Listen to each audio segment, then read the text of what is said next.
Hello everyone, Radhe Radhe. आज class 10th जो कि जेटेड सीटेड और भी तरह के जो एग्जाम में आता है उसमें भी ये आता है। एग्जाम में क्वेश्चन क्या आता है? रिफ्रैक्शन ऑफ लाइट, प्रकाश का अपवर्तन। तो ये हर तरह से देखा जाए तो ये क्या है, बेनिफिट है एग्जाम के पॉइंट ऑफ व्यू से। तो चलिए पहले जानेंगे इसका परिभाषा। किसका परिभाषा? Refraction of light. इसका जानेंगे कि क्या होता है रिफ्रैक्शन ऑफ लाइट। तो यहाँ पे जानेंगे कि जब जब क्या होता है, प्रकाश की किरण एक माध्यम से दूसरे माध्यम, ये कहने का मतलब है कि जैसे हवा से पानी या तो हवा से कांच में प्रवेश करती है तो उसकी गति बदलने के कारण उसका क्या हो जाता है, मार्ग या तो उसी को हम लोग दिशा भी बोलते हैं, मुड़ जाता है। और इसी घटना को हम लोग क्या कहते हैं? प्रकाश के परावर्तन, तो इंग्लिश में रिफ्लेक्शन ऑफ लाइट कहते हैं। तो रिफ्लेक्शन ऑफ लाइट को अच्छी तरह से आप लोग देखे होंगे कि जैसे ही विरल माध्यम से क्या होता है, सघन माध्यम में प्रकाश की किरणें पहुंचती है तो क्या होता है कि विरल से सघन में पहुंच रहा है तो वहां पे तुरंत में किधर मुड़ रहा है, विरल में क्या रहेगा, प्रकाश की गति जो रहेगा स्पीड रहेगा, और जैसे सघन में आएगा तो कम हो जाएगा। तो अभिलंब की तरफ क्या होता है, मुड़ जाता है। जैसे सघन से क्या होगा, विरल में पहुंचेगा तो सघन में तो स्पीड धीरे रहता है, थोड़ा कम रहता है, जैसे विरल में आता है तो फास्ट हो जाता है, तो क्या होता है, अभिलंब से दूर चला जाता है। तो वही बोल रहा है कि क्या होता है इसका डिफिनेशन रिफ्रैक्शन ऑफ लाइट का। तो वही बोला कि जब प्रकाश की किरण एक माध्यम से दूसरे माध्यम में प्रवेश करती है तो उसे गति बदलने के कारण उसके मार्ग में क्या होता है, चेंजेस आता है, और इसी को हम लोग क्या कहते हैं, रिफ्रैक्शन ऑफ लाइट कहते हैं। और चलिए थोड़ा सा ट्रिक के माध्यम से थोड़ा भी जानते हैं। माध्यम बदलना, माध्यम बदला तो क्या होगा, गति भी बदलेगा, गति बदलेगा दिशा भी मुड़ेगा, और इसी को हम लोग बोलते हैं अपवर्तन। अब जानेंगे अपवर्तन क्यों होता है, क्यों ऐसा होता है। तो जब प्रकाश की स्पीड स्पीड को ही क्या बोलते हैं, तो गति अलग अलग माध्यमों में क्या होता है, अलग अलग होता है। ये जो प्रकाश की जो स्पीड है वो हर माध्यम में अलग अलग होगा। चलिए जानते हैं, जैसे है वैक्यूम, क्या बोलते हैं, वैक्यूम को निर्वात बोलते हैं।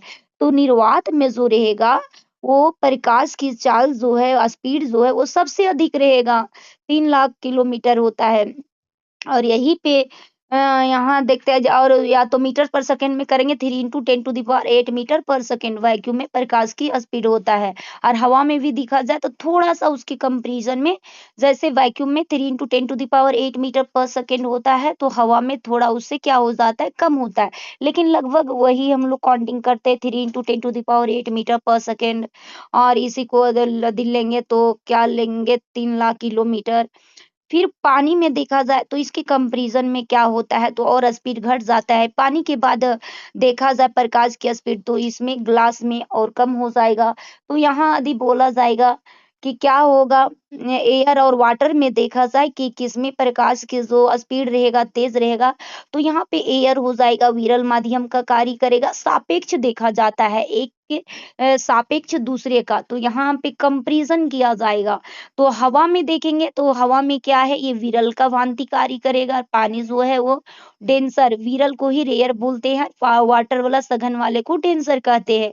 तो यहाँ पे एयर में जो रहेगा वो क्या रहेगा, तो प्रकाश की यानी कि लाइट जो स्पीड रहेगा वो काफी तेजी से आएगा। जैसे ही वाटर में प्रवेश करेगा तो उसका स्पीड कम हो जाएगा। तो यहाँ यदि एक माध्यम एयर लेंगे, दूसरे माध्यम वाटर लेंगे, तो यहाँ पे हो जाएगा कि एयर माध्यम से आया स्पीडली में, ये रेयर का काम करेगा और डेंसर का काम वाटर वाला करेगा, तो ये अभिलंब की तरफ झुक जाएगा। और यहीं पे हम एक क्या ले लेंगे, यदि यहाँ पे भी देखा जाए, यदि वाटर को हम ले लेंगे फर्स्ट माध्यम और सेकेंड ले लेंगे ग्लास को, तो चलिए वाटर जो है यहाँ पे किसका भांति कार्य करेगा, तो ये विरल की भांति कार्य करेगा वाटर, क्योंकि इसके कंपैरिजन में देखा जाए तो यहाँ पे वाटर में, कांच के कंपैरिजन में देखा जाए तो वाटर में जो प्रकाश का स्पीड रहेगा वो कम रहेगा, और कांच में क्या रहेगा, सॉरी, यहाँ बोला जा रहा है कि वाटर में क्या होगा, तो कांच के कंपैरिजन में स्पीड जो है ज्यादा रहेगा और कांच में क्या हो जाएगा, कम हो जाएगा। तो यहाँ पे रेयर मीडियम का काम कर रहा है, वो एक ले लेंगे वाटर को, और डेंसर मीडियम का काम करेगा, कांच करेगा। तो यहाँ पे वाटर में प्रकाश का जो लाइट का जो स्पीड रहेगा वो हाई रहेगा और कांच में थोड़ी धीमा पड़ जाएगा, तो यहाँ पे भी क्या हो जाएगा, अभिलंब की तरफ झुक जाएगा। और कांच को यदि डेंसर टू हम लोग क्या करेंगे, denser medium to rare medium में प्रवेश करेंगे, तो जैसे ही वो डेंसर में धीरे धीरे आता है और वाटर में क्या होता है, वो तो विरल रेयर माध्यम की काम करेगा, तो वो अविलंब के क्या होगा, दूर चला जाएगा। तो यहाँ पे बोलेंगे, यहाँ पे देखिए याद रखने का ट्रिक क्या है, VAWZ, बी से क्या यहाँ जानेंगे, तो ये क्या हो जाएगा, वैक्यूम।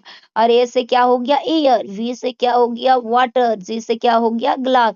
तो सबसे ज्यादा जो स्पीड ऑफ लाइट किस में नजर आएगा, वैक्यूम में, उसके बाद एयर के बाद वाटर, उसके बाद ग्लास। तो इस तरह पे धीरे धीरे क्या होता है, यहाँ जो है यहाँ क्या है, इंक्रीजिंग ऑर्डर में सबसे ज्यादा वो, और लास्ट में डिक्रीजिंग होते जाता है। तो ज्यादा वैक्यूम में, उसके बाद एयर में, वाटर में, ग्लास में, तो यहाँ पे धीरे धीरे कम होता जाता है। फिर है नियम देखेंगे इसका, रूल्स। जब विरल विरल को रेयर बोलते हैं और डेंसर को सघन को डेंसर बोलते हैं, तो गति कम होता है।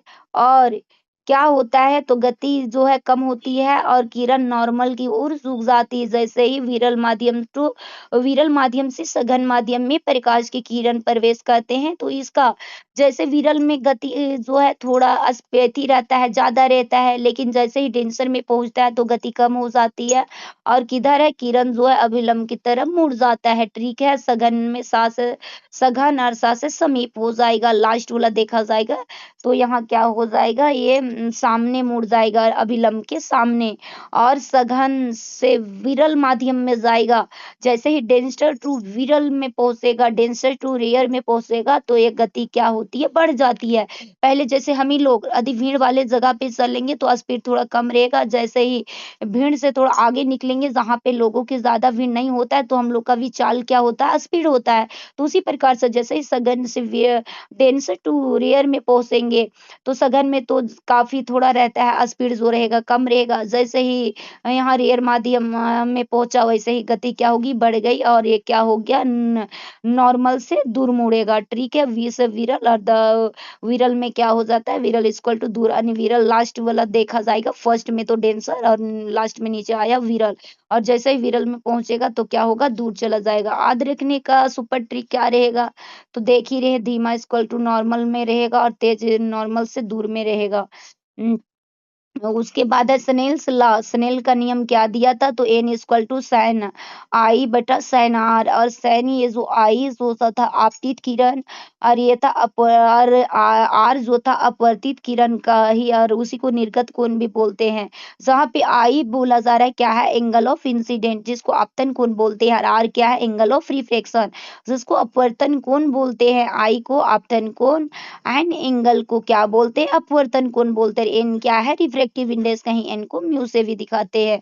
रिफ्रैक्टिव इंडेक्स जिसको अपवर्तनांक बोलते हैं हिंदी में, n equal to c by v. अब यहाँ जानेंगे सी क्या होता है, तो निर्वात में प्रकाश की गति, या तो कहीं लिखा हुआ रहता है सी को निर्वात में प्रकाश की गति, या तो फिर आएगा हवा में भी प्रकाश की गति। लगभग लगभग दोनों का 3 सी का वैल्यूज 3 × 10⁸ मीटर पर सेकेंड, और इसमें थोड़ा सा कम रहता है, बट उसका भी वही हो जाएगा, एयर वाला भी, और वी का हो जाएगा माध्यम में प्रकाश की गति हो जाएगा।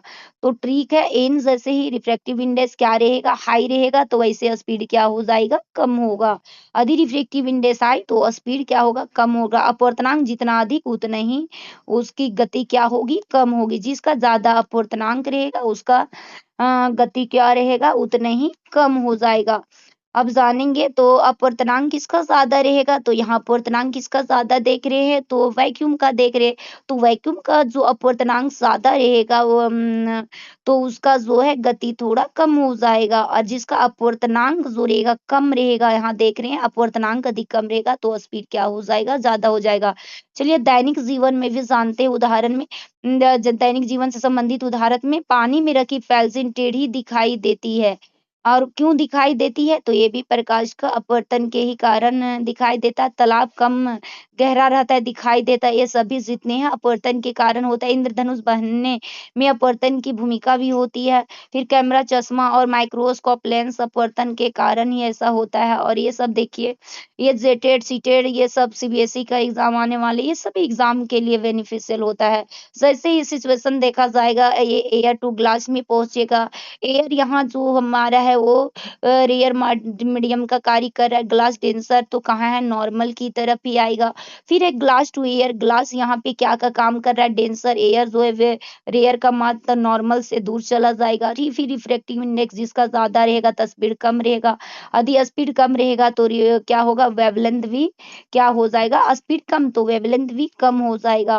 फिर फ्रीक्वेंसी में तो कोई चेंजेस हो जो नहीं होता नहीं है, नहीं बदलता है। तो यहाँ जानेंगे क्या होता है मीडियम चेंजेस में, रिफ्रैक्शन का ही होता है, अपवर्तन का ही होता है। स्पीड चेंजेस, स्पीड क्या क्या चेंज होता है, स्पीड चेंज होता है। फ्रीक्वेंसी नेवर्सन, फ्रीक्वेंसी कभी चेंज ही नहीं होता है।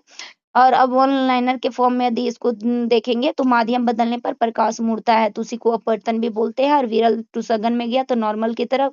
बस वही चीज को बार बार रिपीटेशन, ताकि आपका मेमोराइज हो जाए। N equal to c by v होता है। सी भी बताए थे क्या होता है, सी तो आप लोग को यहीं पे बताए थे कि सी क्या होता है। सी देख लीजिए, सी होता है निर्वात में प्रकाश की साल, और वी क्या होता है, माध्यम में प्रकाश की साल।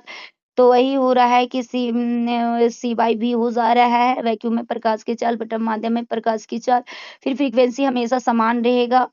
फिर है वी और सा से क्या होता है, विरल में क्या रहेगा, सामने रहेगा, पास रहेगा। और जैसे ही क्या होगा, विरल माध्यम टू यानी विरल से सघन में पहुंचेगा तो पास आएगा, सघन से विरल में रहेगा तो दूर जाएगा। जैसे विरल टू सघन, तो विरल टू सघन में नॉर्मल के पास, एंड यहाँ है जैसे ही सघन टू विरल में रहेगा तो नॉर्मल से दूर चला जाएगा।